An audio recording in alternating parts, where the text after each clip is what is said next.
This is a wonderful opportunity for some information to be given out. There are some wonderful people going to speak with you this afternoon. I would just like to preface this with saying this is an afternoon of information. It's an opportunity for us to have a time to take a look at how we think and how we feel about certain issues going on in our country or possibly going on in our personal life.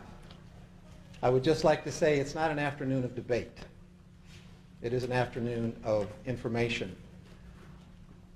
It is very, very touchy in some places. There is an opportunity for us to learn something, to see something, and maybe to discover something. So actually what I'm asking is that we have an opportunity this afternoon to keep an open mind, have an open thinking about the possibilities of what is happening in the world and in this country. And there will be an opportunity for you to question both Ted and Bryce at the end. Today we will have a Q&A. So I'd basically like to suggest is that as they are talking, if you have questions, if things come up in your mind, write them down so that we'll have the opportunity to answer those questions and deal with them during the Q&A. Also, any of you that might possibly have cell phones, turn them off, please. Any of you that may have pagers, please turn those off, or at least put them on vibrate so you can enjoy the call.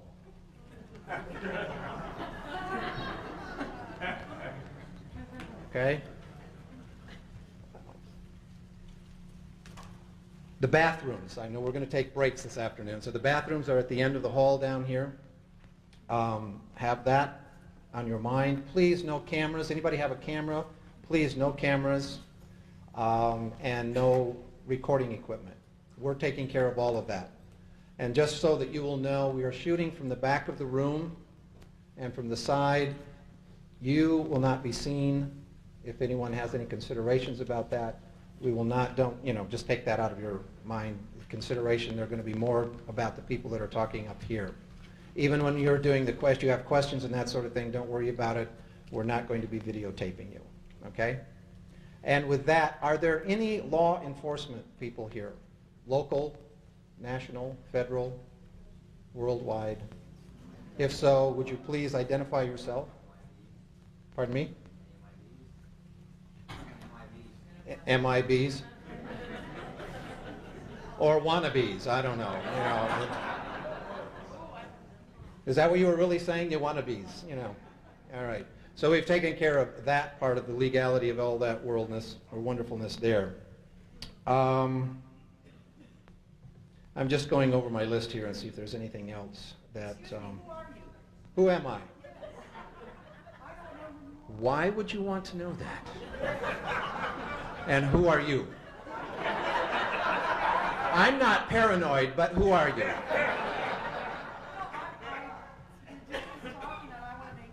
I see, I knew that. How about if I give you my name's Paul? Okay. And basically I also want to thank Annie, who sponsored this, and I work with Annie. And she has taken a large step of coming out and supporting something that she heartfully believes in.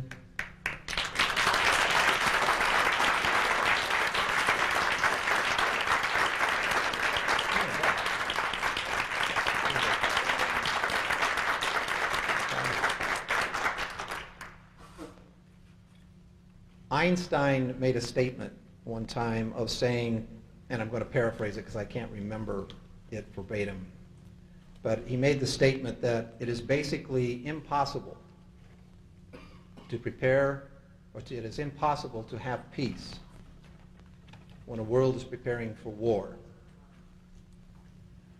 I would just say that to each and every one of us today to look at where the peace is within ourselves.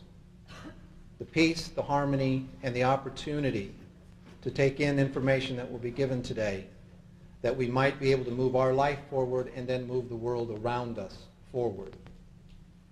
And that's really kind of what this day is about. So, with no further ado from Paul,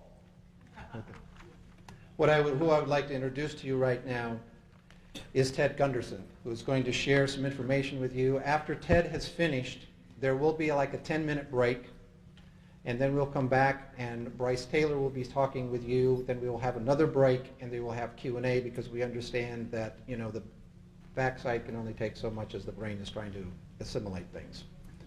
So, with no further ado, Ted Gunderson.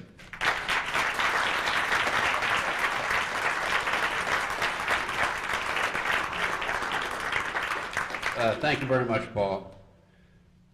I've been retired from the FBI for 20 years, a little over 20 years. And it was quite by accident I became involved in these issues. When I talk about these issues, I'm talking about a vast number of topics. And these issues involve the very highest level of the government, the very highest level of the top industrial and businessmen in the world. And it took me some 17 years before I realized I was able to document some of the topics that will be discussed here today, topics that I'll talk about and also topics that Brice will talk about. Anyway, I retired from the FBI in 1979. At the time, I had over 700 personnel under my command, $22 million budget. I was one of the top executives in the organization. And shortly after my retirement, I opened a private investigative firm, among other things, consulting and so forth. And one of my clients was the friend of Dr. Jeffrey R. MacDonald. Dr. MacDonald is a former Green Beret doctor who was convicted of murdering his wife and 2 children in Fort Bragg, February 17, 1970. This was in 1979, 9 years later. He had just been convicted and was sentenced to 3 consecutive life sentences. I visited Dr. MacDonald. He said, "I'm innocent." I said, "Doctor, if you're innocent, I'll work the case from now until we're able to get you free." He's still serving 3 consecutive life sentences, and I'm still working the case. Within 10 months of obtaining the case, I talked to the girl in the floppy hat who was standing on the corner, for those of you who are aware of the story Fatal Vision, movie, book, best-selling book. Micah, the MP, en route to the scene at 4:30 in the morning, saw this girl, floppy hat. I talked to her, obtained a confession from her October 25, 1980. The girl's name was Helena Stokely. Helena told me, "Dr. MacDonald did not commit these murders. They were committed by her satanic cult group, and it was her initiation into the cult that night. They left Dr. MacDonald for dead." And in one of her statements, in another statement, she said that they left him alive so he would suffer, having lost his family, and knowing full well that he'd be framed. So there's always, in these cases, there's always going to be some conflict. But basically, I went public with the information, and on national TV, national radio, people absolutely came out of the woodwork from all over the country and said, "Hey, I know all about the satanic movement in the country today. I'm trying to get out. I'm multi-generation." And it goes on and on and on. I couldn't believe it because people from Washington were telling the same story as individuals from Florida and New England to California to the Southwest, the Middle West, and so forth. That was the beginning of my education. Now, why did they go after the MacDonald family? This cult was involved in distributing drugs up and down the East Coast. At that time, they were bringing drugs in plastic bodies in the body cavities of the dead GIs coming out of Southeast Asia. They, the CIA and the Army. The biggest drug dealer in the world, by far, is the CIA. And I'm going to tell you some other information and furnish some other information, as is Brice today, about how dirty this organization is. They're involved in international kidnapping and trafficking of children. They're involved in MK Ultra mind control program. And it goes on and on and on. And we will document this information right here in this auditorium. So, I'm still working the case. We've had several hearings, appeals, we've lost them all. In entering the case, I noticed evidence is lost, stolen, destroyed, altered. One of the unusual incidents here, actually a series of 3, there were 3 satanic signs left at the crime scene. Number 1, there was unexplained feathers. There was a headless doll, and the little 2.5-year-old child in shallow ice pick wounds, 10 of them in her chest. S was on her chest. I asked Alina what that stand for. She said it stood for Satan. Well, what is this all about? That was just the beginning of my education. Then, shortly thereafter, I was asked to work a case in Nebraska with John DeCamp. And in the Nebraska case, I flew out there, worked for free, by the way. I'll make it a habit of this, but so what? Anyway, I'm helping somebody. And John asked me if I would become involved in it, and I did. The previous investigator had died in a plane crash. It was very obvious. He was murdered. He was in Chicago gathering up some evidence. He called one of John's associates, a state senator, Lauren Schmidt. He said, "Lauren, I have the smoking gun. I have the evidence that will, without any question, convict these people," and I'll tell you more about the case in a minute. Got on a plane that night. The plane lasted about an hour and a half out of Chicago and blew up and fell to the ground. He and his little 8-year-old son were killed. Gary Caradori. I'd like to someday go back to Lincoln and put a statue in the town square for that man. He developed a lot of information. He was a brave man. Former Nebraska Highway Patrol. Anyway, from the Nebraska case,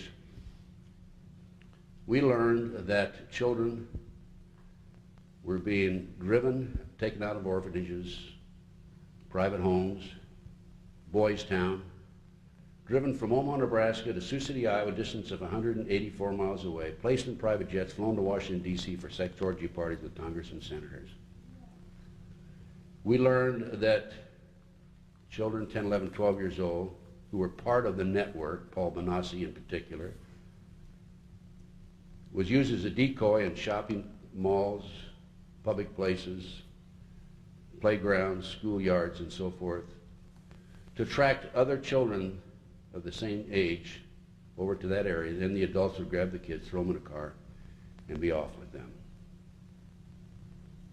Now, what were they doing with these kids when they're flying them to Washington, D.C.? They had a condominium. Larry King, he's not Larry King live television, but a black man who was a rising star in the Republican Party. He had a condominium, paid $5,000 a month. It was on Embassy Row. His salary was $17,000 a year. And these kids were being used for sex orgy parties with congressmen, senators, ambassadors, and what have you. It was basically to frame them. Another phase of the Nebraska case involved what I later learned to be MK Ultra mind control program. And Brice would talk a lot more about it herself. And these kids, many of them, were being taken to Offutt Air Force Base, SAC headquarters there in Omaha, tortured, put through drug programs, hypnotized, and victimized as MK Ultra victims. It's a CIA mind control program, as I said. Who was involved? Chief of Police Bob Wadman, Harold Anderson, past publisher of the Omaha World Herald, society editor of the Omaha World Herald, prominent people, some of those prominent people in the community. What happened in the case? Cover up. There were 80 children initially came forward. Of the 84 were able to talk and give statements. 2 later recanted under threats. And as I said, this involved, among other things, kidnapping, murder, satanic ceremonies, MK Ultra program. People have said, claimed that there's nothing to this MK Ultra program. It's difficult to believe. But I have some material which I'll be glad to share with you. This is an item that's available through my research. It's right out of the Library of Congress, obtained through the Freedom of Information, actual government memoranda as to the MK Ultra mind control program. Next. This is obituary of Sidney Gottlieb, and if you can read right there, he talks about being the founder of the MK Ultra mind control program. The next picture of Dr. Jolly West, psychiatrist. By the way, he died in January, and Sidney Gottlieb died in March, I believe. And he talks about, or this article talks about his involvement in drugs and cults and the mind control program. Anyway, this is an outgrowth of what I ran across. Put the next slide on. Just some of the documentation involved. This is an article out of the Washington Times. Top Japanese politician linked to Spence. Craig Spence was a CIA agent who was used to set these ambassadors and public officials up. Next. Homosexual prostitution probe and snarls officials of Bush and Reagan administration. Washington Times also, June 29, 1989. By the way, Paul Benassi, who is one of the main witnesses, you can keep flipping them, in the case, Paul Benassi has drawn the inside living quarters of the White House. Public's not allowed there. Another article, power brokers serve drugs, sex at parties, bug for blackmail. Go ahead.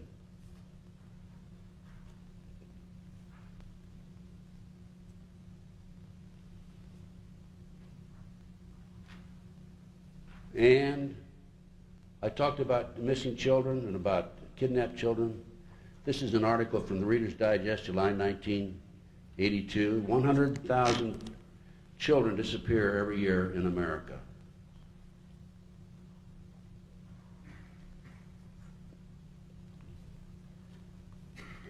This is a beginning of documentation that our government is involved in kidnapping children. I'm going to show you next, keep going with those, excerpts from a U.S. Customs report. This report is Department of the Treasury, and in February 1987, February 5th as a matter of fact, two well-dressed men with children varying in age from 2 to 7, 6 of them as I recall, were arrested in Tallahassee, Florida. From the arrest, the police traced the van up to Washington, D.C. to an organization known as the Finders. The U.S. Customs was notified, and this is the documentation from a U.S. Customs report. You can flip the page. To make a long story short, the Customs learned that the Metropolitan Police Department obtained search warrants, went in, and found evidence of satanic ceremonies, found documentation that children were being kidnapped off the streets and exported and flown around the world, London, Germany, to the Far East and the Middle East. And this is, as I said, the report. Go back to that last page that you had on there. I want to read it to the audience. Turn it around and over. Okay. The customs agent went back to the finder's address, and by the way, I've got the address of this report. This report is available. On April 2nd, 87, for a final evaluation of the situation. You've been talking to Detective Bradley. Bradley was not available on that occasion. So there was a third party, and here's what he was advised.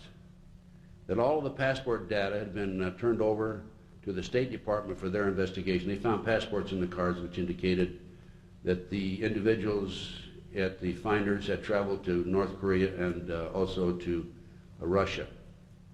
Illegal at that time, during the 50s, of course. The State Department, in turn, advised the Metropolitan Police Department that all travel and use of the passports by the holders of the passports was within the law.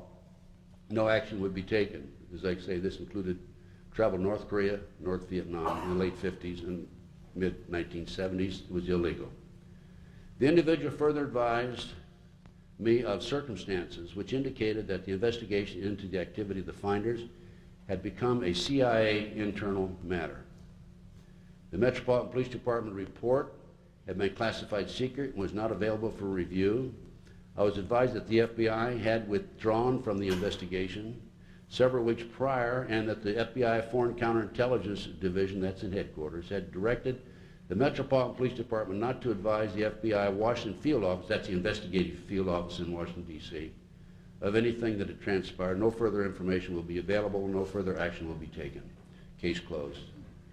In researching the Finders, I learned that it had been a covert CIA operation since the early 1960s.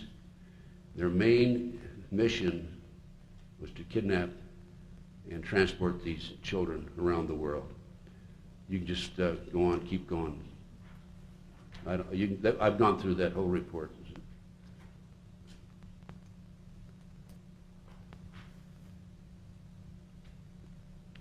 As another case that I worked was the McMartin case. The McMartin case broke in the early 1980s. The children claimed that after they were dropped off by their parents at this preschool, Manhattan Beach, California, they were involved in various ceremonies, including ceremonies in a chamber underneath the school. They claimed there were tunnels under the school. They claimed they were molested under the school. They claimed there were children that were sacrificed, the satanic type ceremonies, adults in robes chanting without any clothes underneath them, candles, the whole 9 yards. The authorities went out in 1985, claimed they looked for evidence of the tunnels. The kids said, in addition to the tunnels, that they were flown up into the mountains, Crestline in particular, or at least two of the mountains. They didn't name Crestline, they were too young to know the difference, by jet airplanes. So I did some checking on my own. You can flip it.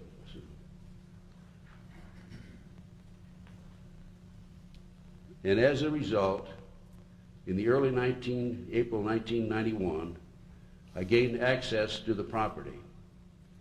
And from the access, I hired archaeologist, Dr. Gary Stickle, at UCLA. He brought in a team of individuals, professionals, and we dug for tunnels under the school. Whereas the authorities could not find the tunnels and subsequently stated that the children were hallucinating, there's nothing to it, we found the tunnels ourselves. And these are, Sue, I think we're kind of out of order there. Can you kind of watch me and we can, Bryce, can you kind of watch me because, huh? Well, they were in order.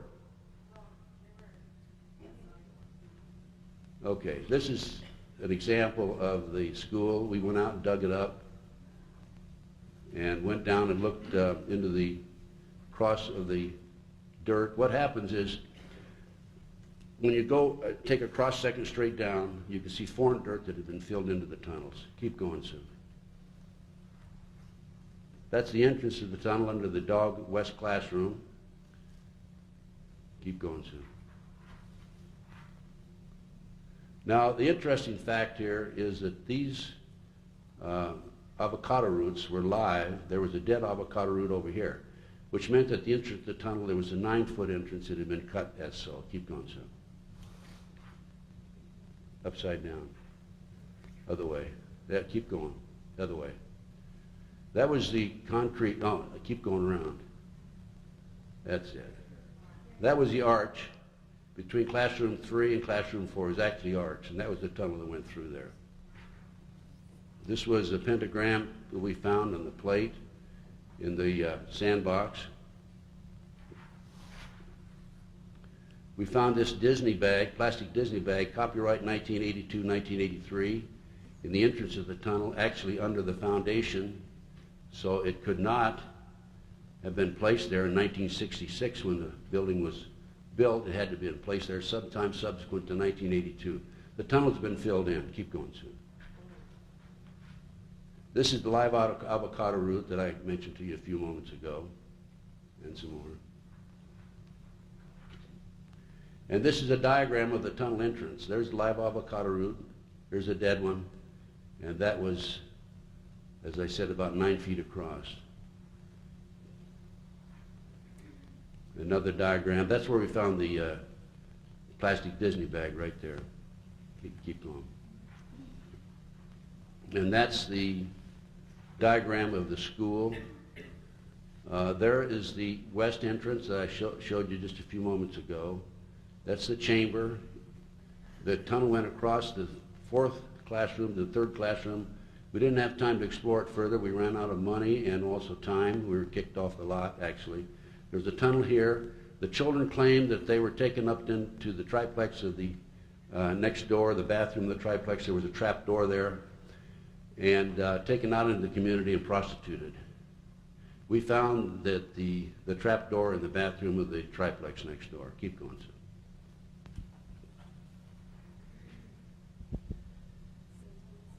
They keep going. The kids said that they were taken up into the mountains, flown up into the mountains. I had an informant that told me that she had an idea where the children were taken. Abandoned satanic site now, by the way. And this was up in Crestline. These are pictures of the site. It was built on the side of the mountain. Just keep going, sir. It was impossible to see it from the street. You could only see it from down below, and it didn't mean anything because it was so many miles away, or from a helicopter or an airplane. You could see the massive size of it. The street was over on the top there, so anybody driving down the street could not have seen what was going on down here. This is, I'm sure, where some of the ceremonies were taking place of the kids who were flown up there. Keep going. That's probably, I don't know what that is. That's, but I think it's about 9 feet across. What would that be, Sue? Altar? Okay.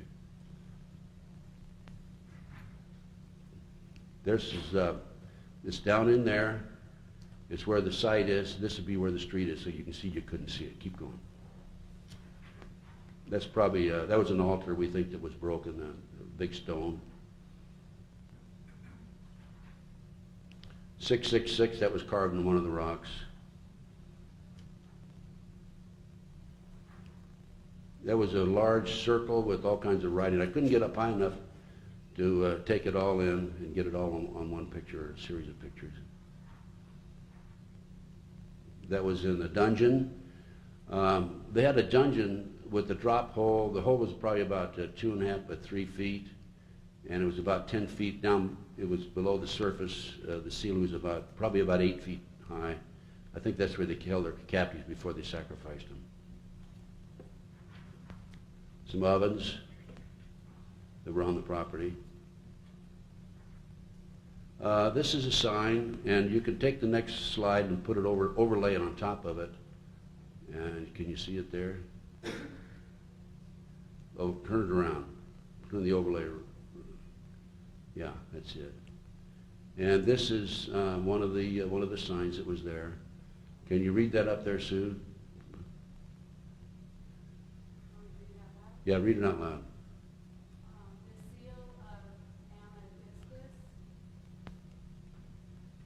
It was a seal of one of the satanic signs. Go ahead, take the next one.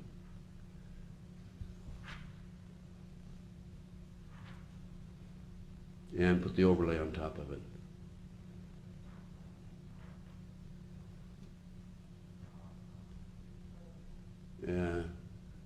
Armistice Day. It's upside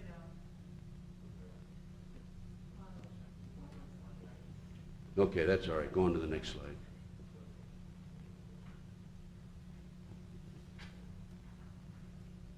Some more of the site. This is looking over the edge. This would have been where the abandoned satanic site was. Over the edge, you can see that there's no way that you could see it from down below. This is the road that goes down to San Bernardino. These are the 8 basic satanic holidays. We have one coming up, Halloween, very shortly. Witches celebrate the dead. And the next calendar is a more detailed list of the holidays, satanic holidays during the year. Just flip them over real fast. It tells in detail about the purpose of each holiday. Sexual climax and so forth, blood and so forth. Okay? Now, during the McMartin case, at the time that it broke, I called the U.S. attorney, not the U.S. attorney, but the district attorney, and I told him, I talked to Leo Rubin, who was the prosecutor. I said, I think I know where the children were taken up in the mountains, and I'd be glad to take you up there. and maybe have the children go, just turn it off a minute. Have the children go up and maybe they can identify it. She said she wasn't interested. During the second trial, the first trial, Ray Buckey had a hung jury. Second trial, we discovered the tunnels under the school. I called the district attorney. They came out, a fellow named Perez, investigator, said he wasn't interested. There weren't tunnels there. He wanted to argue with the archaeologists. They could have used the tunnels in the second trial, they didn't. Why? The children identified an actor, household name politicians, professional baseball players, professional football players. In my opinion, it was a major cover-up. Okay, Sue, turn it on. So what's going on in America today and around the world? Well, we're talking about a major cover-up. We're talking about control of the media. This is from the Congressional Record, 1915, February 9th, 1917, actually, not 1915. Okay, flip it.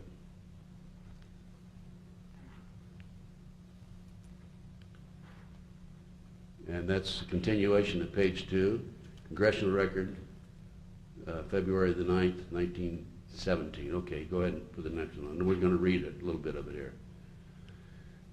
On this particular page, Mr. Callaway, a congressman from Pennsylvania, was talking to the House of Representatives, and he pointed out that in March 1915, the J.P. Morgan interests bought up 25 of America's leading newspapers, inserted their own editors, and thereafter controlled, to the best of their ability, the news that was being placed in those 25 newspapers. Flip it.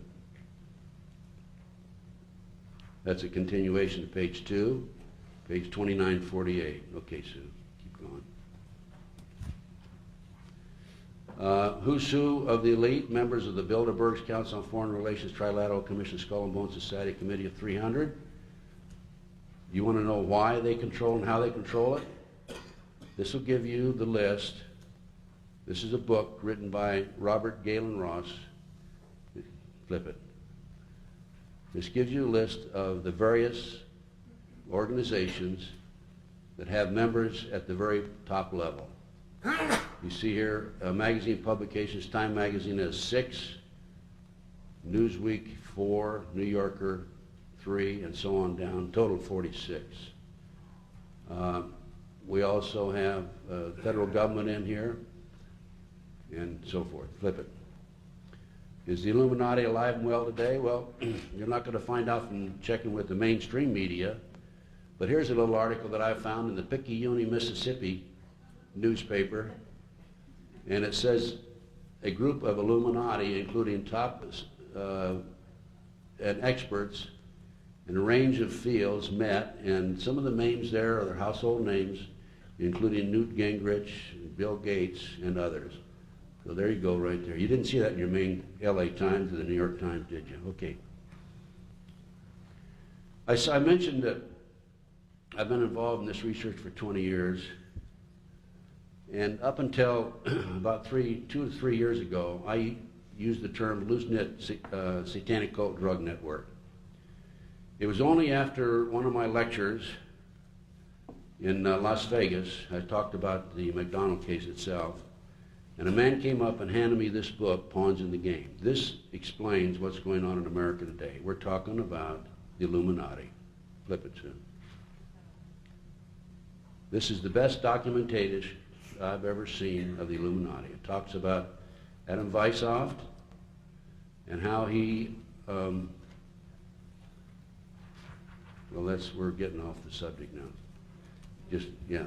Talks about Adam Weishaupt, how he set up 25 goals, and some of the goals were to control the press, and other goals were to disrupt the youth through drugs and liquor and morals, to have agent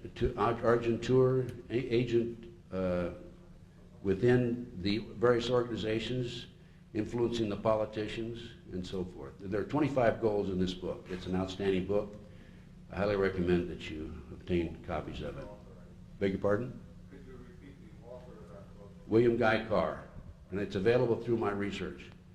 And by the way, I've got about 100 handouts here. I urge all of you to come up and take one if you haven't done so thus far. Basically, I think that's the extent of my 45 minutes.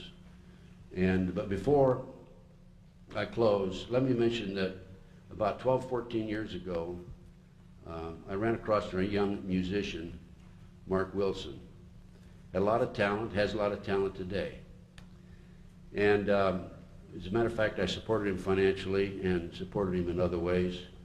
He actually lived in the same complex as I lived in Las Vegas. I alerted him to the problems that we have with the children, kidnapped children on a regular basis. And he became inspired. And he wrote a song in my living room called Rescue Me. Mark, in the meantime, just recently had his first album released. He's on the top 10 records in a number of radio stations around the country. This album is available to you. If you want to order it, you can drop a check off for $12 up here after the show today.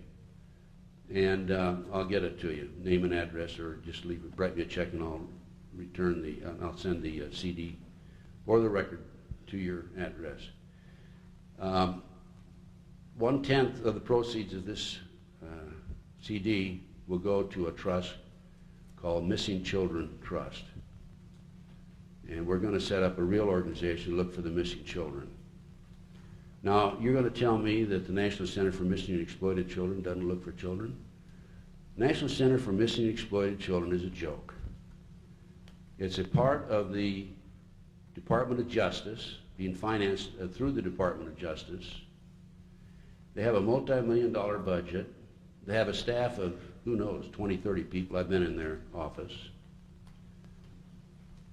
They have found, through the years, and I've known for them to be in existence at least 20 years, I think 95 or 96 children. You give me that money, and I'll tell you what, I'll find 95, 96 children in 1 month. You remember? Thank you, sir. You remember they used to put the kids' pictures on the milk cartons, and they took them off? I contend, I don't know, I can't tell you why, I contend too many kids were being located through those milk cartons. Your federal government doesn't want you to find these kids, because your federal government, particularly the finders, the CIA organization out of Washington, D.C., is the biggest motivating factor behind the missing children in this country today. Why?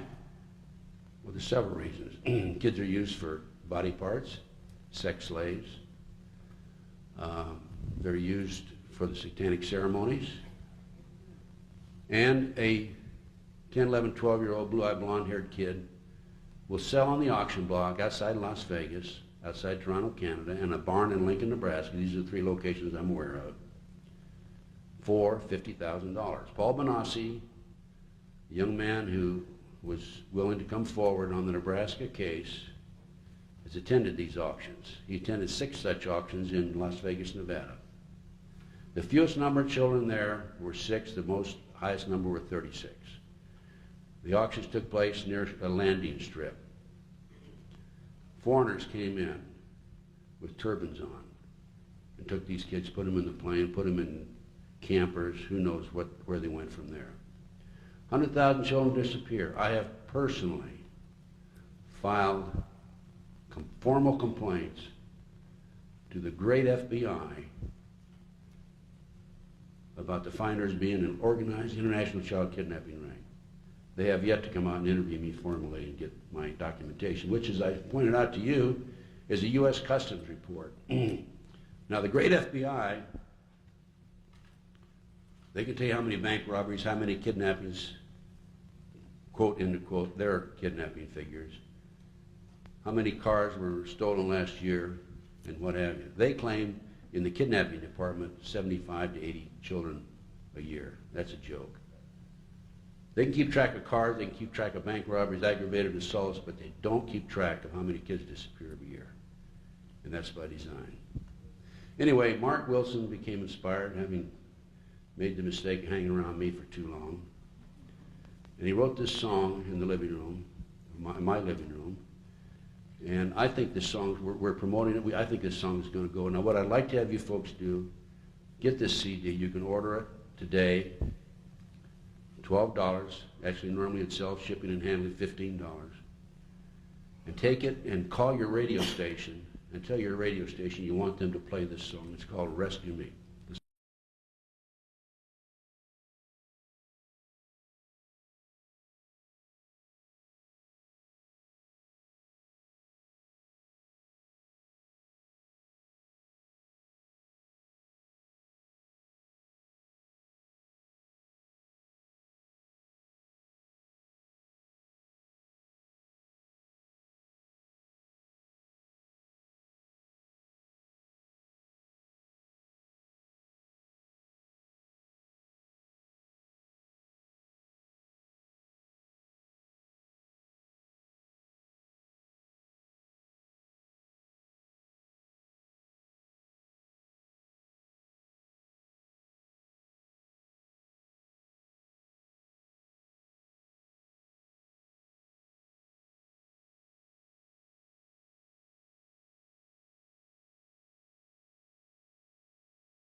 All right.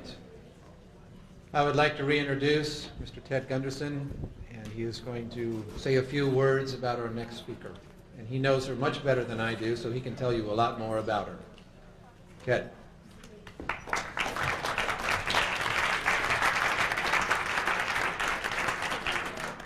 You know, when you become involved in these issues, as I said earlier, you network, and that's one of the great pleasures that I have. It causes a few headaches now and then also, but I think that's the answer to the problem, if we can all network together and help each other.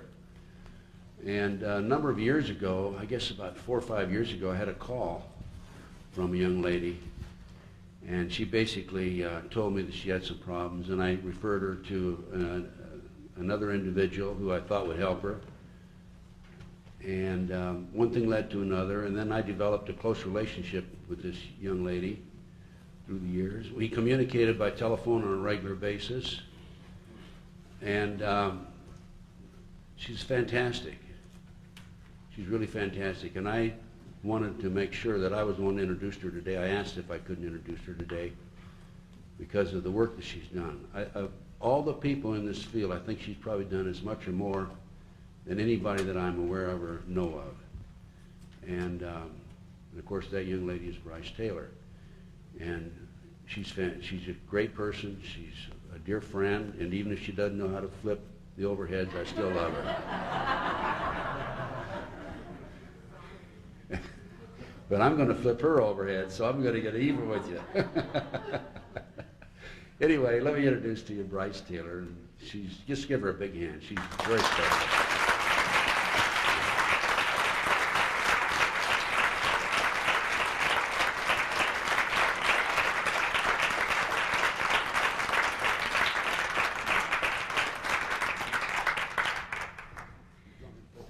Yes, it'll be a little bit. Thank you, Ted.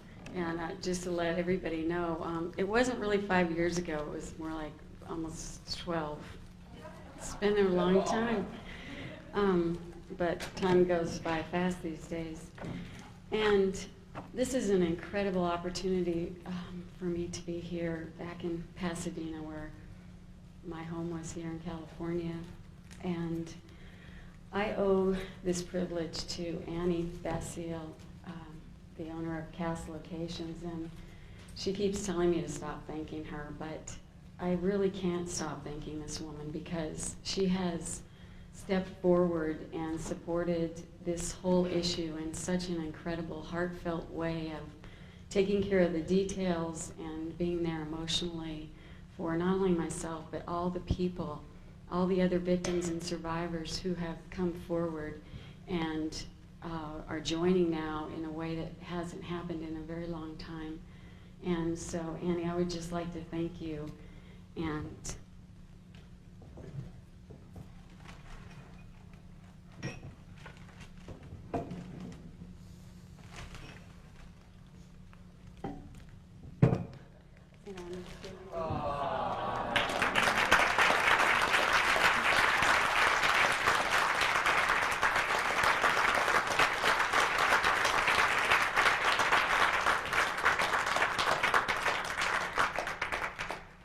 And I'd also like to thank all of Annie's friends, Patricia and Anthony and her family, both Anthony's and her daughter, and all the people that have really worked behind the scenes to bring this whole event together, as well as holding the hands of a lot of us who've been through this and needed to share. When the press release went out saying the Hollywood business owner supports mind control survivor, it was just an incredible healing for not only myself, but all of us that have been through this, as people now not only take us serious for what all we've been through, but also are willing to step forward in an effort to end these atrocities that have gone on behind everyone's backs. So I am just very grateful that she brought me here today to share with you the truth of what is occurring in this country and in the world, in hopes that together we all might be able to expose and end these crimes that are being committed against children all over the world. And I will share today with you my truth as I know it, so help me God. And so I just wanted to state that I'm grateful for the healing that I was able to come up with, which seems at times to be miraculous coming from where I've been.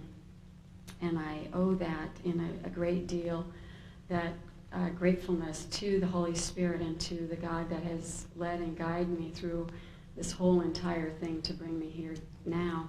And it is kind of pretty an amazing thing that I'm speaking in Pasadena, where nearly 12 years ago, I was in a therapy group here for people that had multiple personality disorder. And as part of a prayer, an opening prayer for the group, one of the women prayed, "Dear God, please help one of us heal enough that we will be able to, that this person will be able to go out and get help for all of us." And when that prayer was said, my whole body just kind of turned into little chill bumps, and I knew that way back then that would be me. And so it's pretty awesome to be here in Pasadena fulfilling that prayer and knowing that it has been answered. I also want to thank Ted Gunderson, who, even though he thinks it was only 5 years ago, about 12 or 13 years ago, he began consulting with me by phone along with Catherine Gould and giving me tips on how to stay safe and what to do when men in suits were following me. And he just was there for my security and to listen and to lend a caring, supportive hand. And I'm really appreciative to him for all that he has done in exposing the satanic ritual abuse and the mind control that's gone on. So thank you, Ted. You missed the thank you.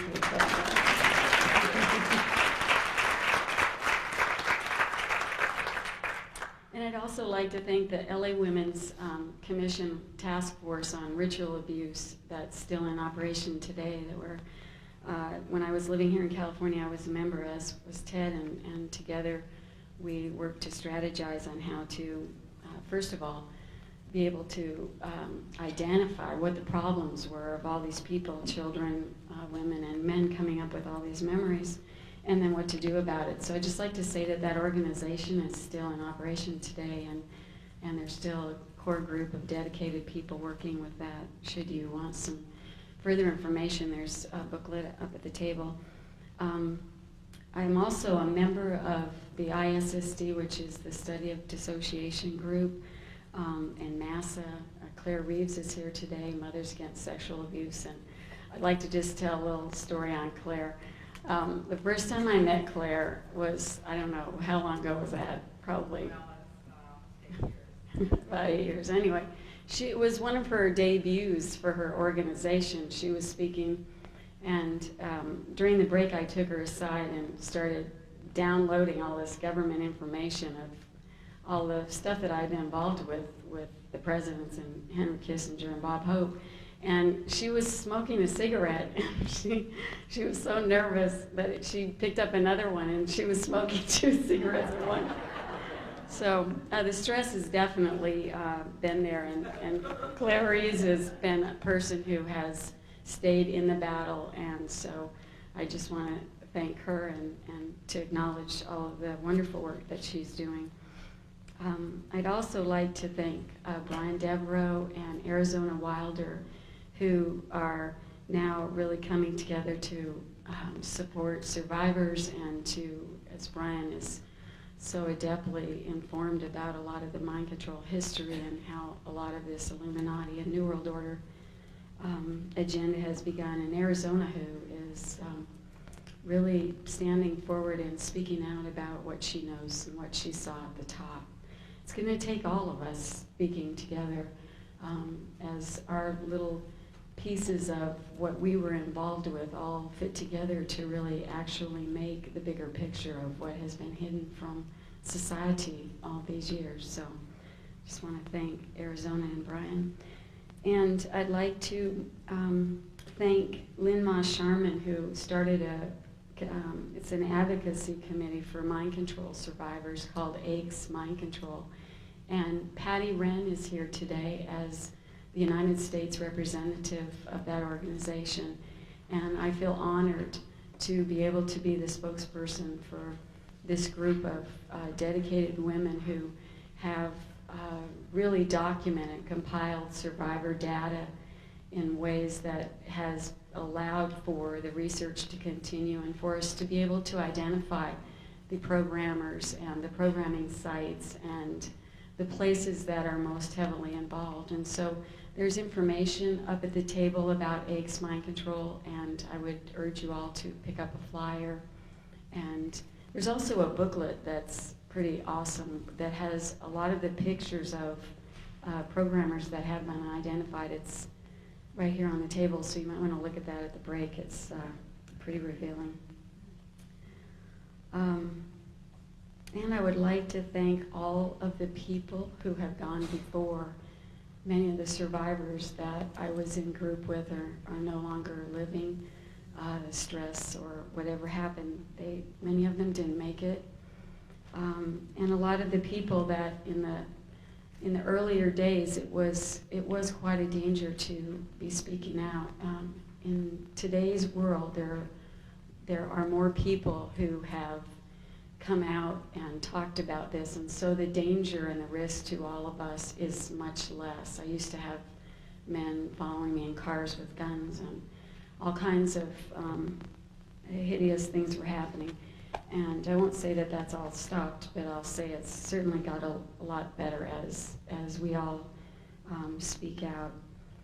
And I would like to dedicate my presentation today to my daughter Kelly, who is 21 years old, and due to the intergenerational nature of the Mind Control Project, Kelly was born into a family where she continued to be abused just like I was. And so right now, Kelly is in a mental hospital, and so I would just ask all of you to please keep her in your prayers and to know that we have certainly not educated the psychiatric community or people in the hospitals or the prison systems enough, and that there are so many people who are never going to get free or be able to recover unless this information is taken out and people begin to be educated about what this all means.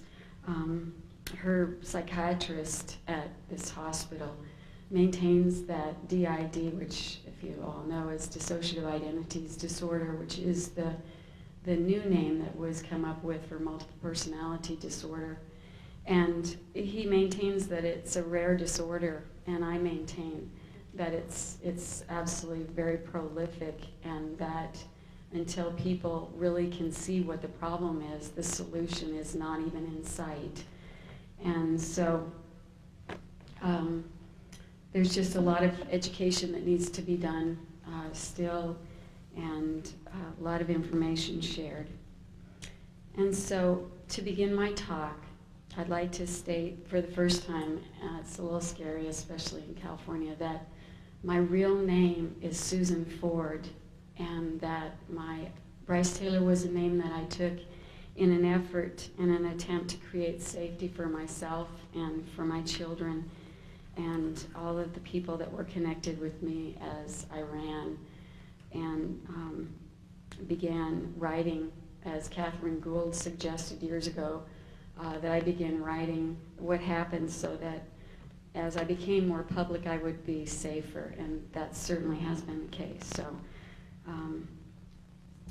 safety, our safety all lies in telling the truth now and in identifying what we know to be the truth, because as the title of my book is, that this truth is not only a truth that set me free, this is a truth that as all of us that have been through this begin to put in our data, it's a truth that sets the world free of a plan set in motion very, very long time ago by members of the Illuminati and even beyond them for what I was part and privy to was their attempt to create and rule a one world government, or as Hitler called the New World Order and George Bush called the New World Order. And it's through my experience with Henry Kissinger and others that I am very sure, and I will stand anywhere and testify that I know that that the New World Order agenda is very real, and that it's going to take a lot of our efforts to turn it around and to maintain our freedoms. Today, unlike the days when I was in my therapy groups with people who were switching personalities all over the place, I've worked very hard, and I'm now an integrated survivor of intergenerational satanic ritual abuse, and also the CIA's MK-Ultra, and what I understand is called, the sub-project was called Project Monarch. I'm the author of 3 books now. Starshine, One Woman's Valiant Escape from Mind Control, was the novel that I wrote starting in 1991 when I fled California and was attempting to discover what was the problem and why everybody was so interested, men in suits, why they even cared where I was going to therapy or who I was talking to. And so through that book, I was able to put the bigger picture together for myself and novelize it so that people could really understand what I was trying to talk about. I've also written another booklet. It's called Revivification. And Charles Whitfield said to me one day, he said, one day you're going to regret that you named it that name. And sometimes I am, because it's kind of a big word and it's hard to say, but it has a really great meaning. And if you want to look at that book, it's on the table. But it's a recovery, gentle alternative recovery book for people that have been through trauma. So it's a good way to recover memory and to be able to deal with all of that as it comes up. And then my 3rd book is Thanks for the Memories. And that book I started years ago, actually, and it is a compilation of all of my memories that I downloaded out of what Henry Kissinger called my mind files. And so the book that I wrote is just loaded with all of the information that I remembered being privy to within those seeking to bring in the New World Order.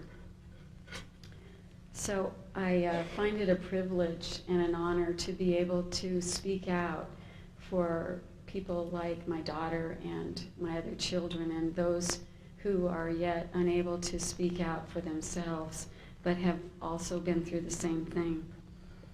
Normally, the groups that I speak to are mental health professionals, and so we're kind of on the same page, and I really know exactly what they're going to need to hear in order to help the victims and survivors that they're working with. But I know that we have a wide and varied audience here, and it's really very exciting to know that what I always call so-called normal people, like, I get, Annie, you're normal, that people that are not been through this are normal, and so it's really exciting to have normal people pay attention and want to know.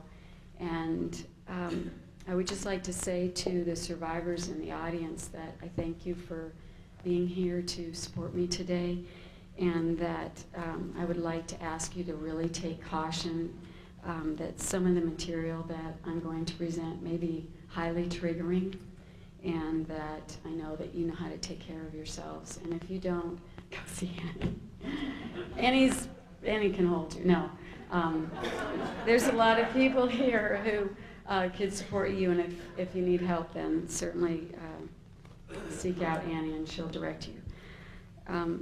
I agonized on how I would present this material to you so that you could really understand what has taken most people a number of years as they've researched, to understand really what the bigger picture is here. And I know that it's vitally important today, and I feel an urgency of time that we don't really have a lot of time to be wasting here, that the plan that has been set in motion is ever marching onward, and yet so are all of us who are dedicated to preserving freedom of humanity, and especially the freedom of the mind.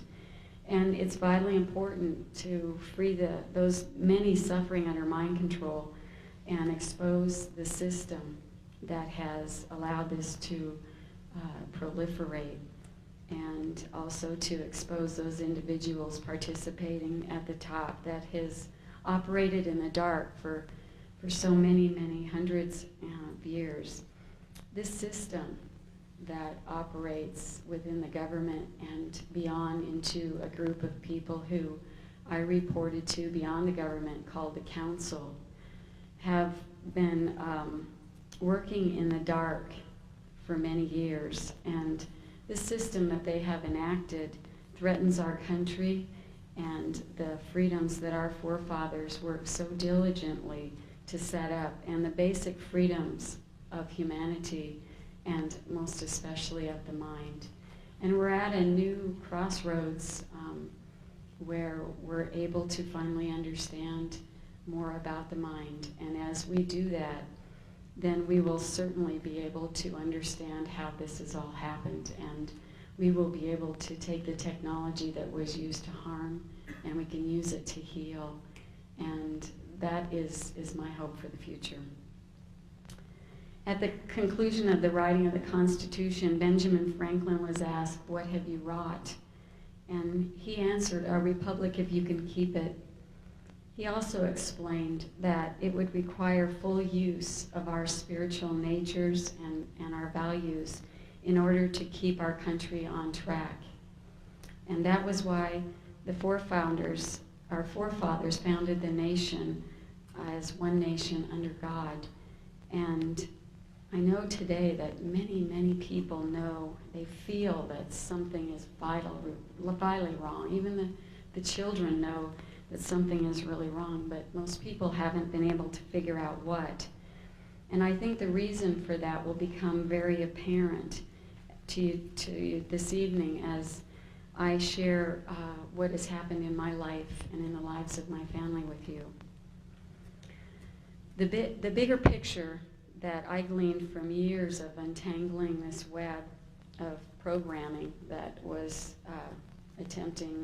put in intentionally to attempt to hide my covert secret use within the government as this tool of the New World Order, kept me endlessly for years doing artwork and journaling the details of the lengthy and often very prevalent and seemed like it was intruding on every moment of my life, flashbacks and abreactions of what had happened. And those things came back, all of the events came back in full sensory magnitude of feeling everything in my body, smelling the smells, being able to hear what happened, and oftentimes I would have visuals and be able to actually see what happened, who was involved. And so what happened was that this programming that National Security Agency guaranteed that I would never be able to remember or tell failed. That's the good news. That's the really good news, because as we all tell, you all, and I'm starting to sound Southern now because I live in the South, but everybody is going to be able to know what they need to do to end and stop this. So it's actually in some ways a gift that all of us that have been through this are able to wake up and tell our very personal and private experiences with world leaders and with people that are affluential and who've had people fooled about who they really are. It's through my personal experiences with Henry Kissinger and Bob Hope, who was my owner, that I am very aware that not only our country, but that our world is way off course, and that in essence is in not only humanity, but also the planet is in very serious jeopardy. And for things that we value, I've found that it's going to take our care and attention in order to be able to bring this back into the right alignment. In the next hour, I'm going to share with you many of the top secret and many of the still classified projects that were hidden and tucked neatly away from public scrutiny by so-called national security and within my own mind in these so-called mind files. And these events that I witnessed are contributing to the loss of freedoms of our country and of the citizens of the United States and the world. And they allow for the intentional torture of children to be used as a non-paid slave labor force. And this isn't just a handful of children from California or from Nebraska. These are people all over the world, and I personally interact with many of them and hear their testimonies and what's happened to them. And there is no doubt in my mind that this is a very large plan. Their plan is for the mind control slaves to continue to serve the elite, and everyone except these self-appointed elite will begin to live as worker bees. So basically, as we enter the new millennium, a lot of us that were and are under mind control will continue to do their jobs to serve these elite people.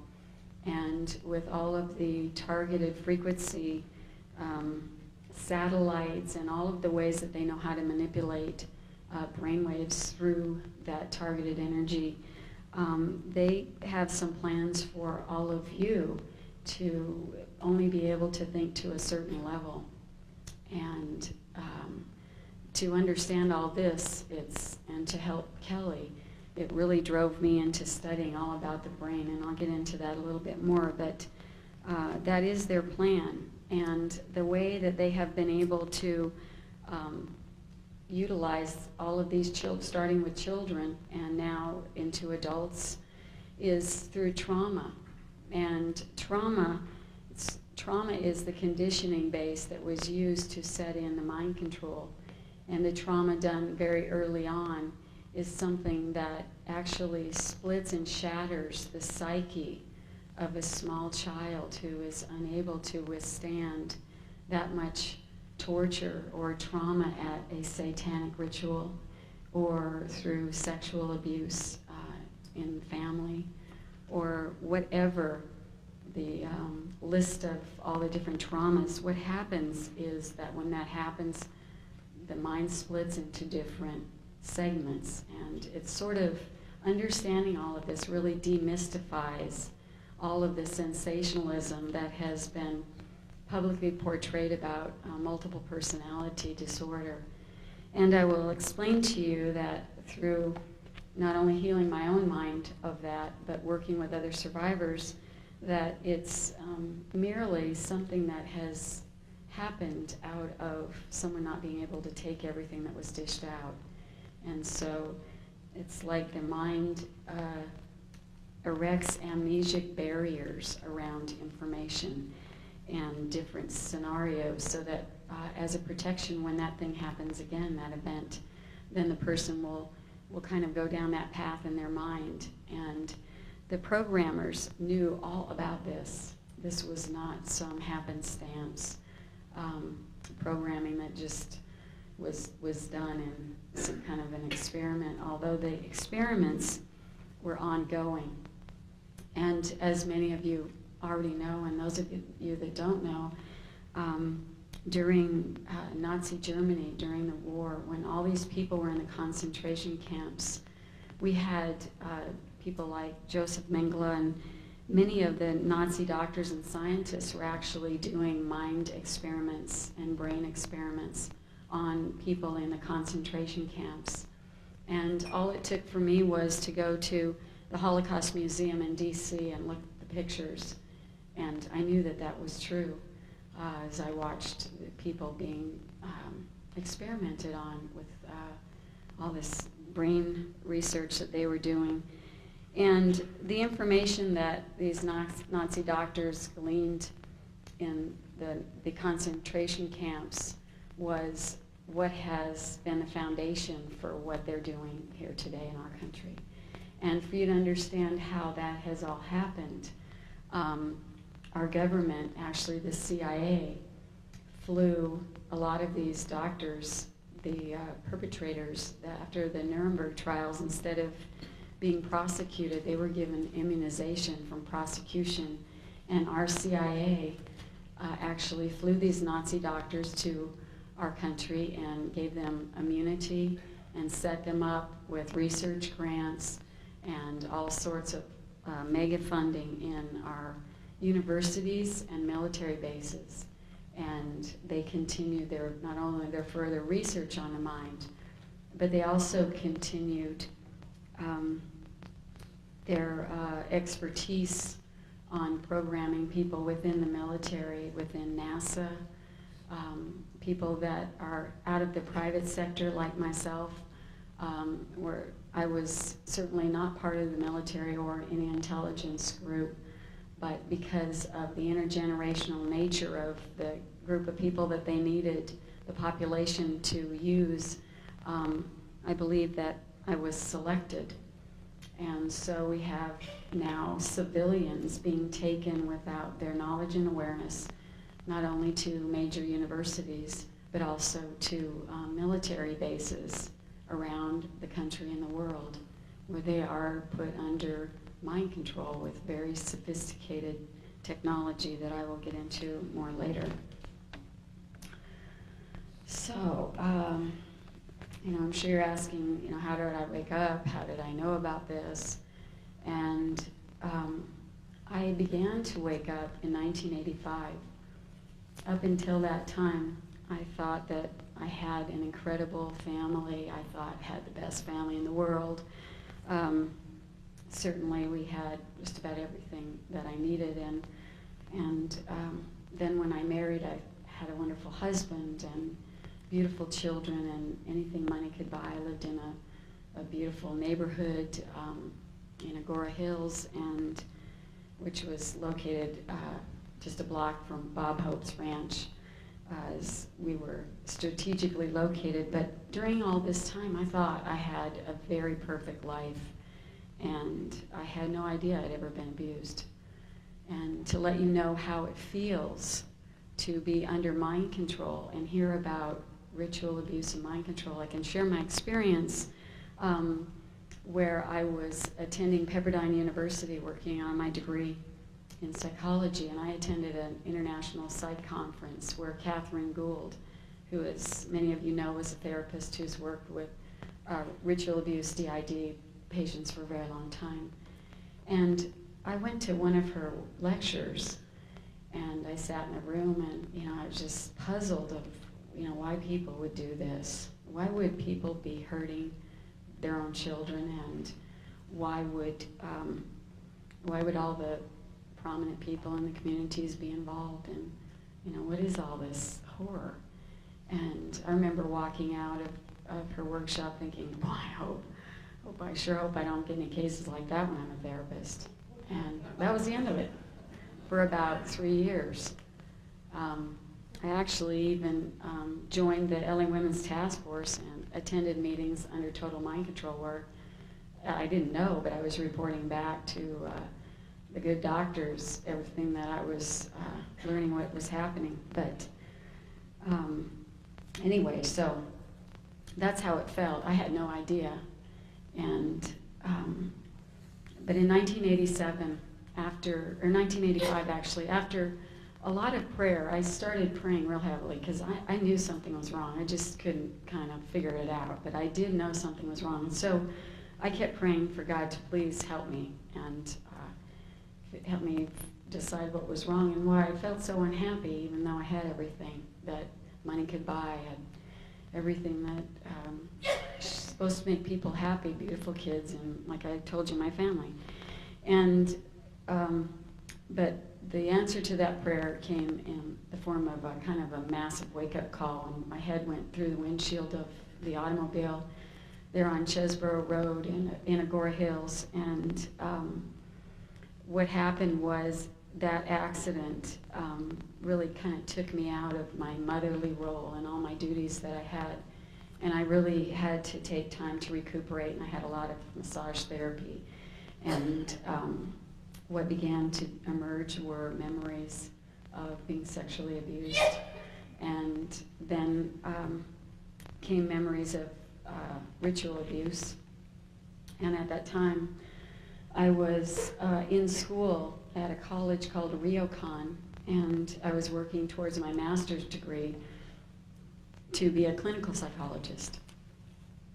And I still had no idea really what this all meant, but all I knew was that my memories now began flooding in to the extent that it was either continue on with school and put my past behind me like everybody kept telling me, just, let the past go, just live in the present, or enter therapy full time. And so I entered what I now understand was the true master's program, which was a personal journey of believing and understanding and exploring my own inner space and really going within. I learned to meditate. I began not only doing yoga but teaching yoga, and I was in therapy increasing amounts of time as I was having a really hard time dealing with what all this was. And as I would begin remembering, I would have my suicide programs would kick in, and I would call my therapist, both of them, endlessly telling them I had to kill myself, and I wanted to jump out of buildings, hotels, jump out of the windows. And when the memories began really threatening and emerging even more, I would cut and burn my arms in an attempt that I would do what my programming was commanding. And it was an attempt, a very sophisticated attempt, to take my attention away from what was really coming up in the form of national security memories. And certainly by cutting myself, that would make me have to focus on something else. But I'm sure that the reason that Henry Kissinger and others picked me was not because I was stupid. And although in those days I felt, as they had created, I felt really ugly and I felt stupid. But I was able to figure out pretty quickly that this was programming, and this was something that I needed to figure out how to get around. And so as I began working in therapy with all of the ritual abuse, the systematic abuse that happens to children, the endless tortures that kids report all over the country, that I don't think I need to go into all the gory details, but it all happened to me too.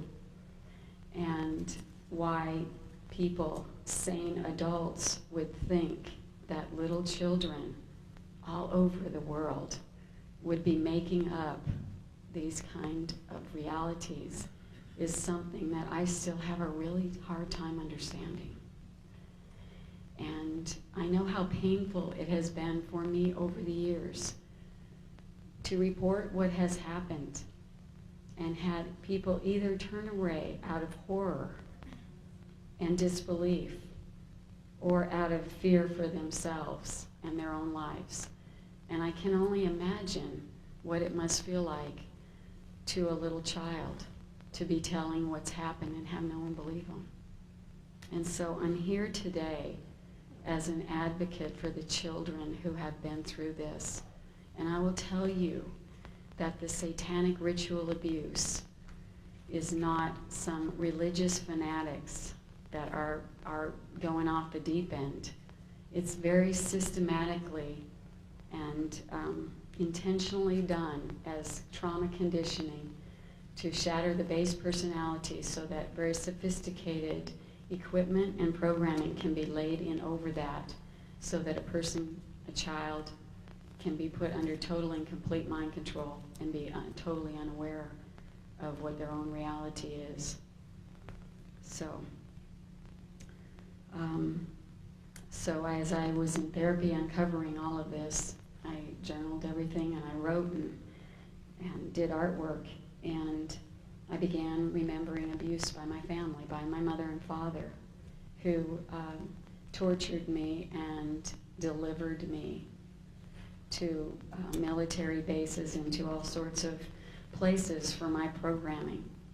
And it wasn't until I had the memories, the most painful memories that I had, were some of the last ones I had were of the ways that I also was used to torture and program, deliver my children also to military bases and places where they would also be programmed. So this system needs to be understood, how it happens and why people have been involved and why they might not even know that it has happened to them. But when I started realizing that my ex-husband and I had both participated in even my own children's abuse, I began to have some compassion and understanding for my parents and for people like even the Buckies in the McMartin preschool, because perhaps, given the reality of understanding how this system works, perhaps they also are or were unrecovered victims who themselves may not have even remembered what they were involved with. That's the intentional way this was all set up. So as we're able to really come to a higher level of understanding how this system works, we're going to be able to bring the kids and the adults suffering still, bring them recovery and tools for helping.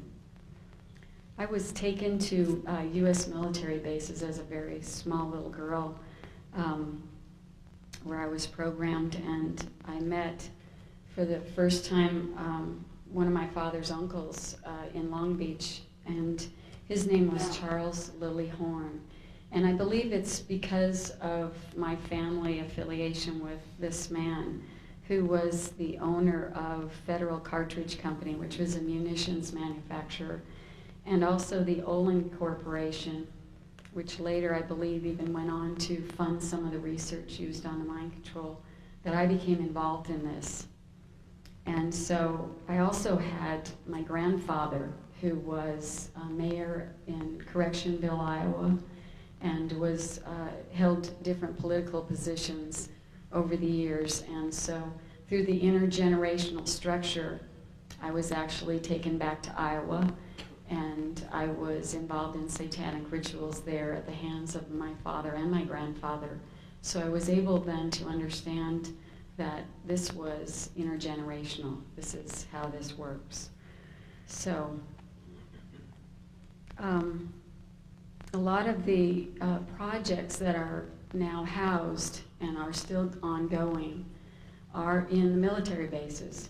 And some of the ones that I can name for you that I was taken to personally are NASA bases, UCLA Neuropsychiatric Institute, where I was programmed to report to Dr. Jolyon West, who was working in conjunction with Henry Kissinger to lay in my very sophisticated national security protected, they thought, programming.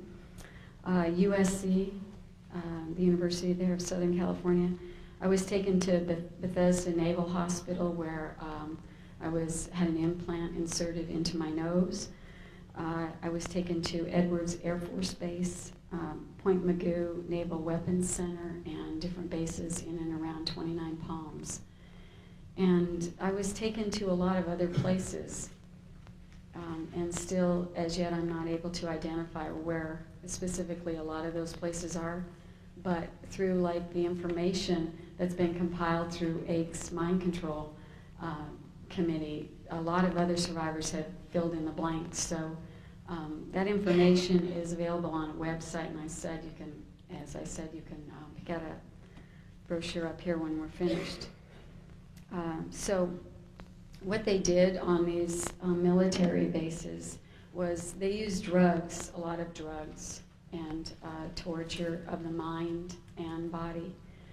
I was subjected to sensory deprivation chambers, light and sound technology, where they would flash bright lights in my eyes, like in Conspiracy Theory, where Mel Gibson's, showing the eyes wide open. That's all programming, and that's exactly how it happens. And just as a little aside from this, Walter Bauer, who wrote Operation Mind Control in 1978, exposed all of this. And because of the massive CIA cover-up, although his book was made a bestseller, it was bought up out of all of the bookstores by the CIA, and people weren't educated and informed about this, so it continued to go on. But Walter Bauer was actually one of the consultants on conspiracy theory, and so that movie is not fiction, it's fact. And there's a lot of it that's very true for people that have been through this. They often played different sounds in each ear, some very piercing, painful sounds, and in the other ear, sounds that were barely inaudible, and they used hypnotic technique and frequency technology coupled with electroshock.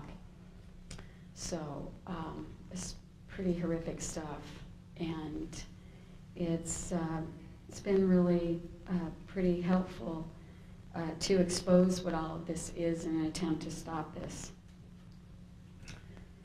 I'm going to show you later pictures of my son Danny when he was taken to some of these bases, and it'll help you, I think, have more personal experiences of this. But all this programming was done on myself and others. And personally, for me, it was done so that I could later be used by leaders as a sex slave. They called it being a presidential model. And I was programmed to wear diamonds as a program identifier to people that within the agency or within the government, then they would know who I was and what my programming was and what I was capable of. And I was also programmed to have what Henry Kissinger called mind files, which was a systematic way that he programmed lots of data into my mind that I was programmed to have, first of all, perfect photographic memory, and he would send me into archives in DC and private offices of people he wanted to spy on, and into Pentagon top security areas.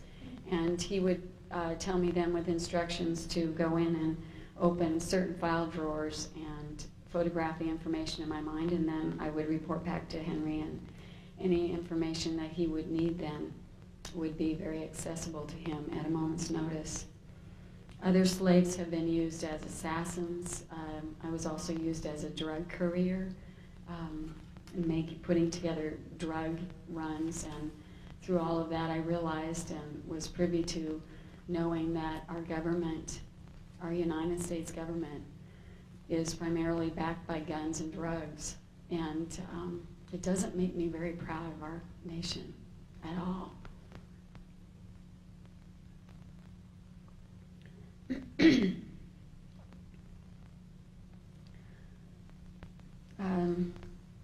So anyway, Henry also programmed me to have a section in my mind files that was a postal system for the elite.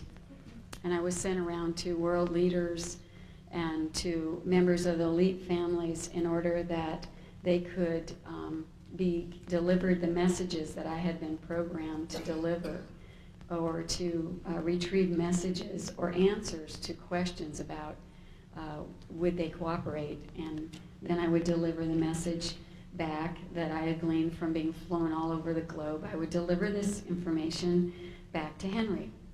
And then Henry would report to whoever he was reporting to, and that was the way that they attempted to keep this planet, the New World Order, very organized. And certainly when you have a slave labor force that is programmed never to make a mistake or never tell, it keeps things pretty organized. And so I reported to people like George Bush and Ronald Reagan and actually most all the presidents. I was sent in on to either give them information or ask them questions from the higher ups, the council that actually was head and shoulders over even Henry Kissinger. And so I watched as men in suits and tuxedos would meet at the Rockefeller Mansion. They'd bring me in to have sex with people like Prince Philip or Prince Charles or someone in the Kennedy family or whatever. And after these parties at the Rockefellers, what they would do is a select group of men would meet in back rooms, and they would send me in to record all the information so I could report it to whoever needed the information. And it was a process of downloading all of this information that I realized that all of the wars that have been fought and a lot of the horrors that have happened to people on this planet were not accidents, including like the stock market crash, that they were all planned intentionally. And people like my grandfather, who was a multimillionaire, was privy of when the stock market was going to be crashed, so he could take all of his money out and reinvest it at very low prices. And so I watched from the inside to see that things are not as they have been publicly portrayed by the media, and that there is a media agenda, that people like Henry Kissinger and others met and decided what was the strategy going to be that they were going to then tell the media for them to report to the world. And so I watched as I saw all of this going on, and I had kind of a broader spectrum of reality than all of you, although it has taken me time to kind of catch up on what the world thought was reality, because I wasn't allowed to really know what that was. And so, anyway, that was some of my government use, and I'm going to also get into that more. But I also wanted to highlight the fact that as a child, I was also used in massive amounts of child pornography and prostitution. And that was carried on often in church basements where I attended the Woodland Hills Presbyterian Church and also St. Mel's Catholic churches.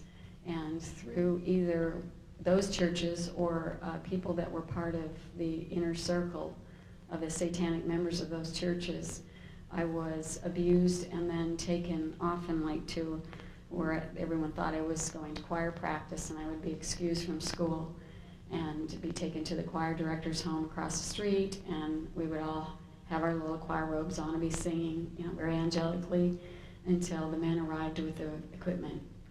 And all equipment then was taken downstairs, and all of us children knew that that meant it was time to go down and be filmed in pornography.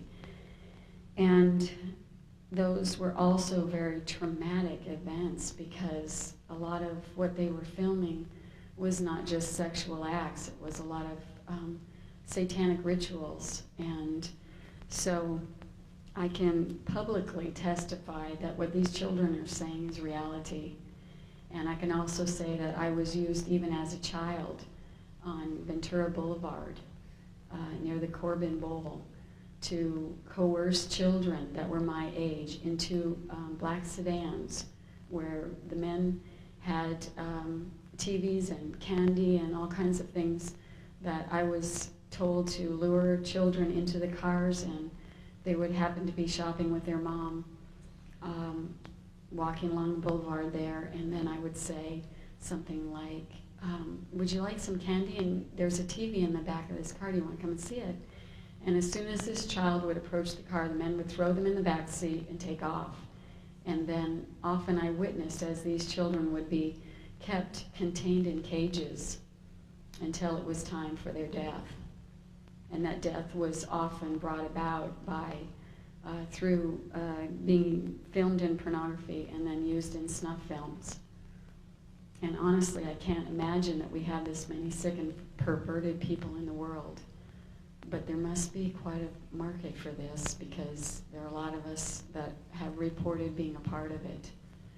And so that is where I believe many of the missing children are going to. So, what happened to me as I had these accidents in 1985, and then I had another one in 1987 on the same day, April 12th, 9:15 in the morning, both accidents, same date, same time. And it kind of got my attention. I thought there must be something really going on here. And a man in a sedan showed up at one of the accident sites, took pictures and fled off. I thought, there's something that's very strange here. But in those days, I had no idea what the bigger picture was, nor did the therapists that were attempting to help me figure out what was all going on. But I continued on in therapy, reintegrating many of the child personalities that I had that were programmed within me. And it was in 1991.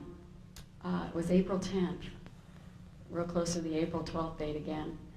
And I left a therapy session with my therapist, and I went to get in my car, and I opened my wallet, and I looked inside, and there was a dollar bill that had programming numbers. And I had uncovered enough of my own programming to know that what this meant was it was another threat, only this accident I didn't believe was to be an accident.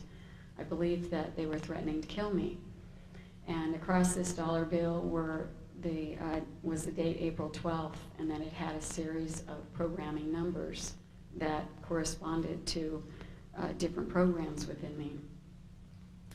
So I was terrified, and I had attempted to explain to my husband a little bit about some of these satanic memories.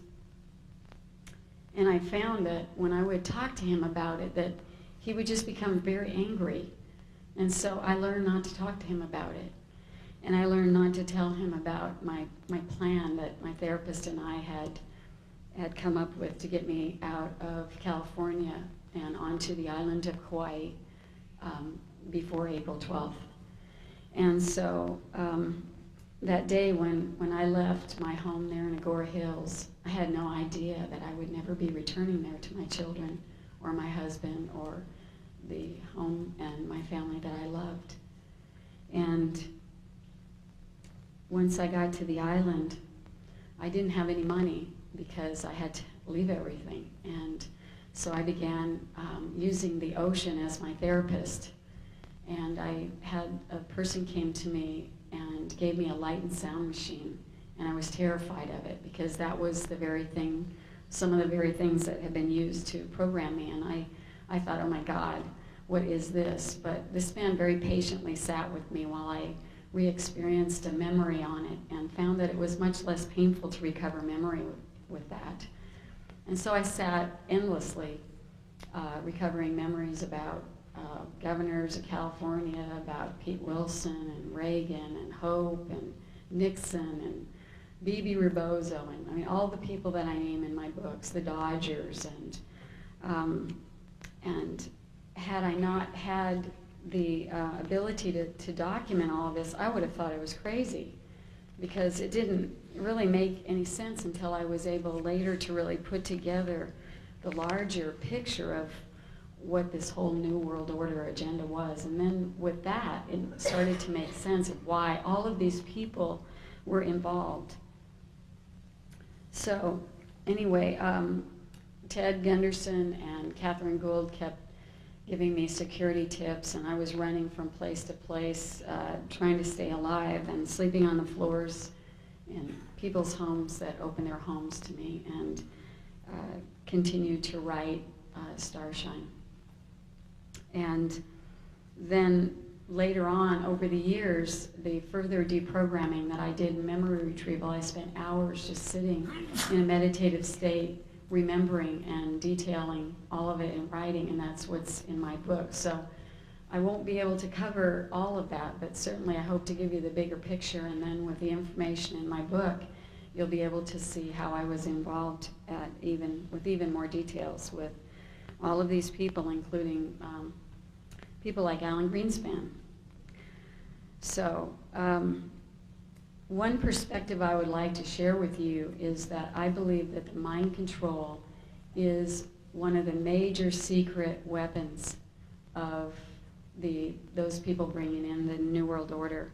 And as we're able to understand how this works, that's how we're able to go into these places where this stuff is still happening and demand information and demand that it be stopped and identify the people that are still, whether they're under mind control themselves or just disconnected left brain scientists. Whatever it is, it needs to stop, and it's definitely going to take all of us to do this.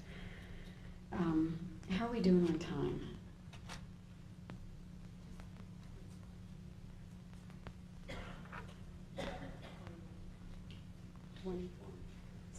I mean, like, how much longer?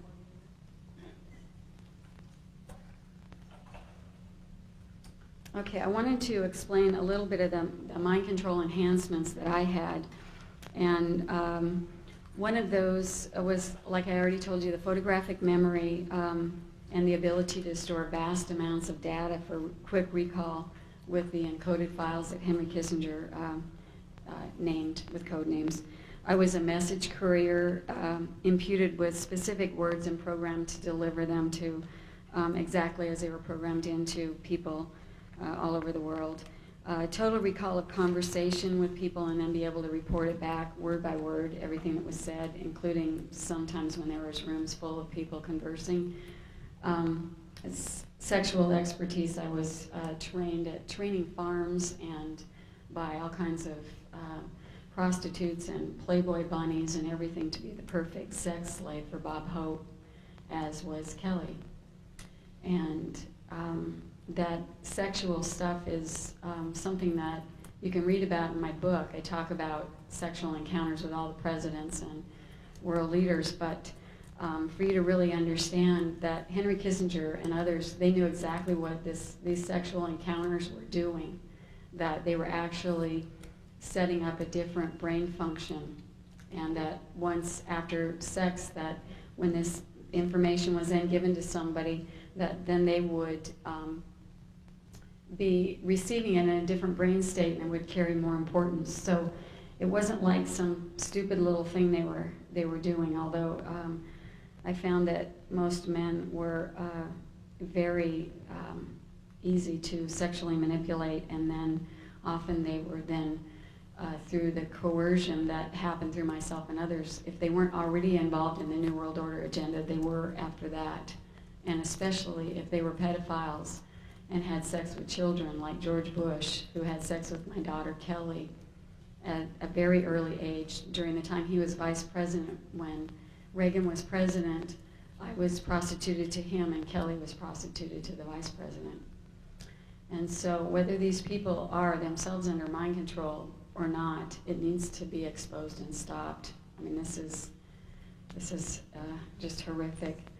I was programmed, as was Kelly, as long-distance swimming without tiring so that I could swim between ships, passing information about drug runs, or to meet council members or some of these men that are puppeting the world out in the middle of the ocean at very strategic locations, where then I would listen to their instructions or the information and report it back to those who needed to know.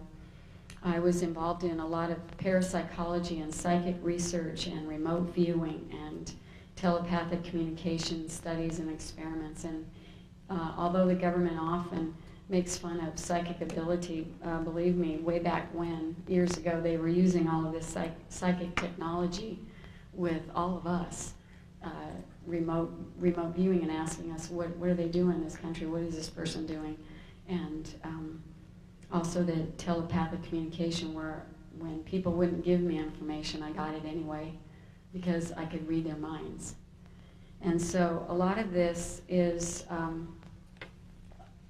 technology that all slaves have, and these programming things can be put in place with all of the methods that I told you about before.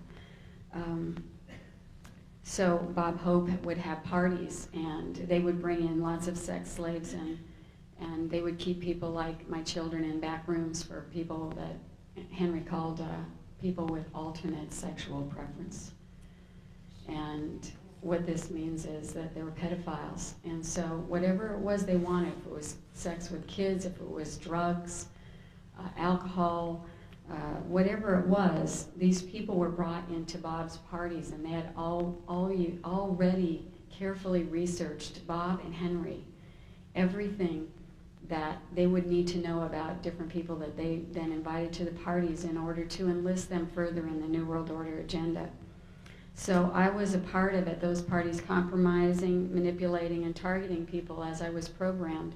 Politicians, presidents, entertainers, judges, foreign ambassadors, leaders all over, just through the sects and through all the different things that I was programmed to do with them.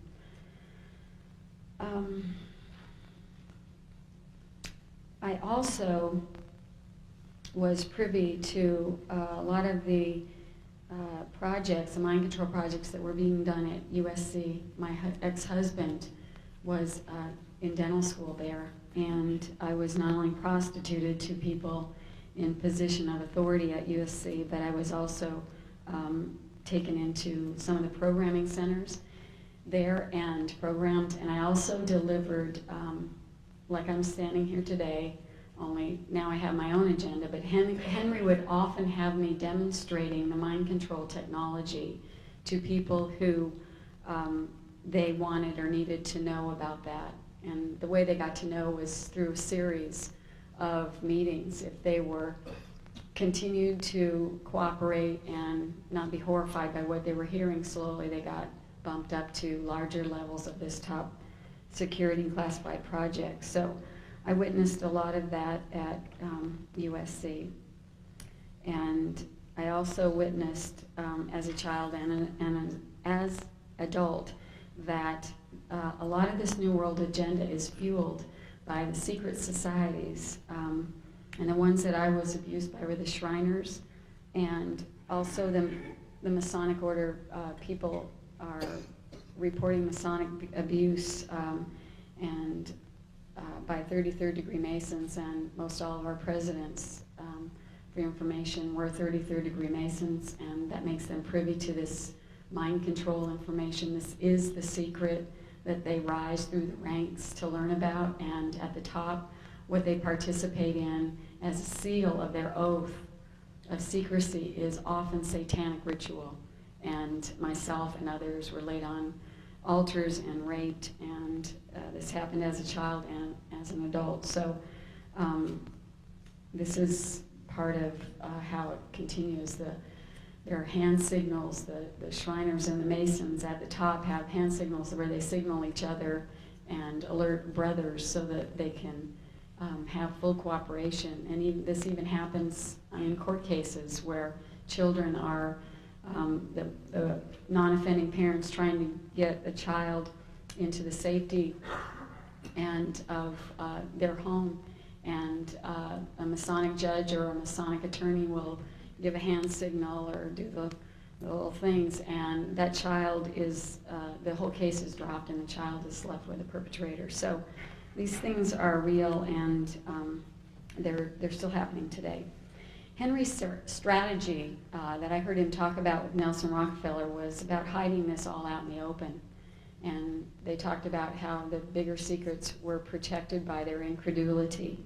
And certainly all of this does sound pretty incredulous. And the themes of movies and television and news, radios, newspaper songs have often been strategized and cooked up with not only things to make you think a certain way and feel a certain way about certain people, but also to keep people that are programmed under mind control programming. I was used in Las Vegas when I was a teenager with Elvis Presley, and I watched in horror as this man would throw up after he had been programmed. And I watched him cry and ask, "What's wrong with me?" and not be able to have sex because he was so sick from what they were doing to him. And I had been sent in to have sex and deliver messages to him, to deliver to them, the programmed audience.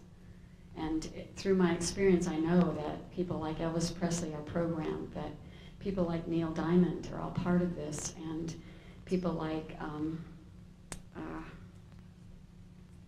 Michael Jackson. I watched Michael Jackson be abused as a child. So as all of us together that have been through this identify the people that are in positions who are programmed, we have the fuller, bigger picture.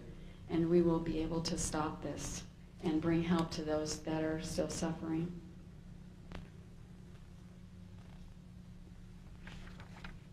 I talked a little bit about being used with Alan Greenspan and the Federal Reserve, and Henry sent me, and they had a very large organized strategy using a lot of the Federal Reserve banks to launder drug money into, and I would be sent to different corporate heads or different people that were part of this with different banking account numbers or where they were to send the money. And then Alan Greenspan would actually raise the Fed in different areas where drugs weren't coming through, so that when they were coming through and all this money would come through, it wouldn't look very suspicious. It would just all look very balanced. So these people knew exactly what they were doing, and I personally don't believe Y2K is an accident. I heard Alan Greenspan say that it was just some mix up with these digits, and you've got to know that somebody that deals with money like Alan Greenspan didn't make any kind of mistake. This is very strategically planned. I witnessed people in corporations being all part of this, and people in the media, and I watched how if they didn't already own the people they needed, they bought them, and that was through all these different ways of coercion.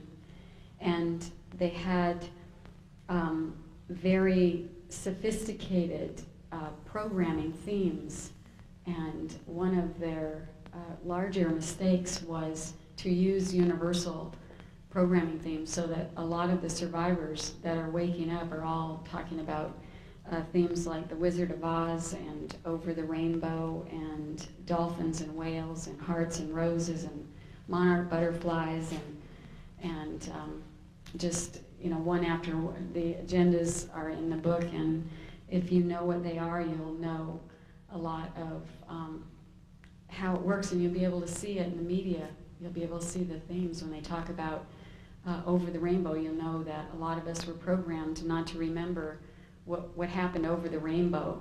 What happened over the rainbow was all the government stuff that was then hidden as they attempted to confuse fact with fantasy and keep all of this totally and completely hidden.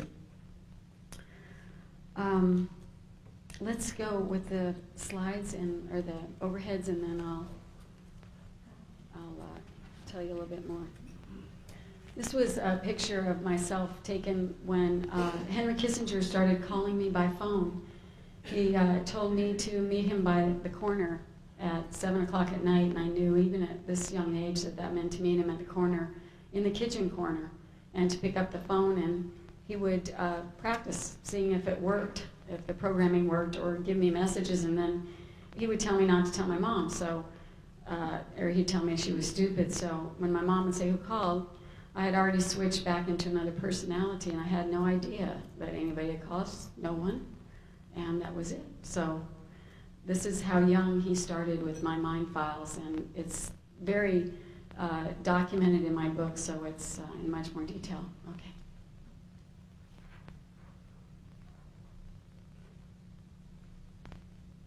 Hurry up, Ted.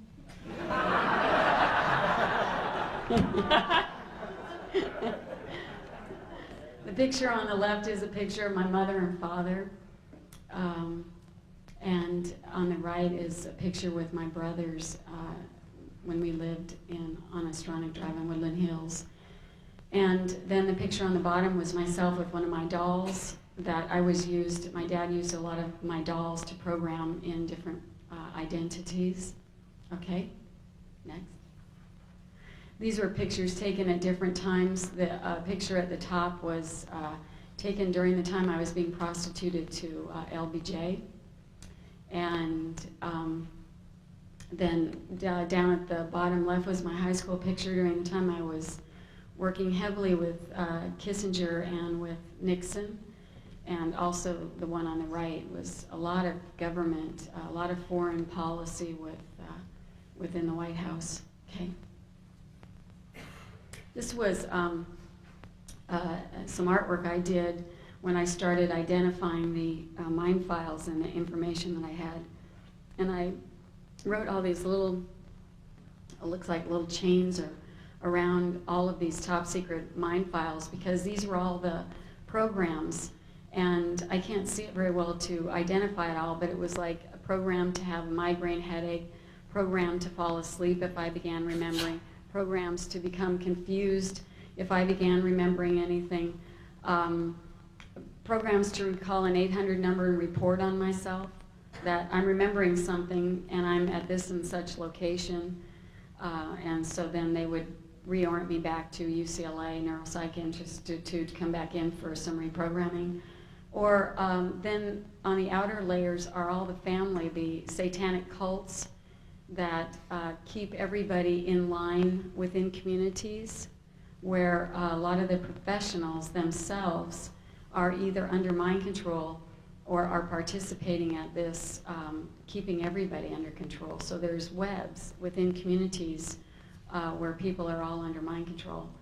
And certainly as families are cross-programmed, it's like my ex-husband, our marriage was arranged when we were 13, and we were cross-programmed and with very sophisticated equipment in Ventura to fall in love and then get married. And he was trained then to become my handler and hand me over to people like Bob Hope or Ronald Reagan or whoever it was that he was instructed under mind control to deliver me to. So this web is large, and what it takes to get out of that web is nothing short of miraculous. And that's why most of the people that are under this are still in mental hospitals or in prisons or walking the streets homeless. And they are not able to get the help that they need. I was fortunate. I had no idea during that time in 19